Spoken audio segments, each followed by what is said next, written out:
வணக்கம் நண்பர்களே. இன்னைக்கு நடந்த டிஎன்பிஎஸ்சி குரூப் 2 2A எக்ஸாமில் கேட்டிருந்த கொஷின்ஸை நம்ம ஒன் பை ஒன்னாக பார்த்துட்டு வரோம். அதில் இது தேர்ட் கொஷின் பாருங்கள்.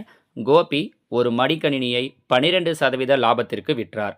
மேலும் அதை ரூபாய் 1200க்கு கூடுதலாக விற்றிருந்தால் லாபம் 20% இருந்திருக்கும். மடிக்கணினியின் அடக்க விலையை காண்கன்னு கேட்டிருக்காங்க. இதில் பாருங்கள், முதல்ல எவ்வளோ சதவீத லாபத்துக்கு விற்றாரு? 12%. அடுத்து அவங்க எவ்வளோ சதவீதத்துக்கு விற்றுருக்கலான்னு சொல்கிறாங்க? 20%. ஸோ ஃபஸ்ட்டு 12%க்கு விற்றாரு. நான் விற்றுருக்கலான்னு நினைக்கிறது 20%. ரெண்டுத்துக்கு டிஃப்ரென்ஸ் எவ்வளோ இருக்குது? 8%. கரெக்டாக? 20ல் 12 போயிடுச்சுன்னா 8%. நான் 20%க்கு விற்றுருந்தேன்னா எனக்கு எவ்வளோ ரூபாய் லாபம் கிடச்சிருக்கும்? இன்னும் எக்ஸ்ட்ராவானா 1200 அப்போ இந்த டிஃப்ரென்ஸ் தான் 1200. தட் மீன்ஸ் இந்த 8% அப்படிங்கிறது தான் 1200. அவங்க என்ன கேட்குறாங்கன்னா அடக்க விலை. நம்ம முன்னாடியே நிறைய வீடியோஸில் சொல்லியிருக்கோம், அடக்க விலை அப்படிங்கிறது எப்போவுமே 100%. அப்போ என்னவாகும்? இந்த பெருக்கல் இருக்கிற 8 இந்த பக்கம் வகுத்தலில் வந்துடும். இன்ட்டு அடக்க விலை கேட்குறதால இன்ட்டு 100.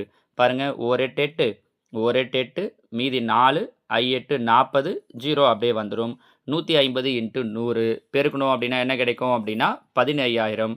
அப்போ அந்த மடிக்கணினுடைய அடக்க விலை எவ்வளோ அப்படின்னா ரூபாய் 15000. Option A. ஓகேங்களா?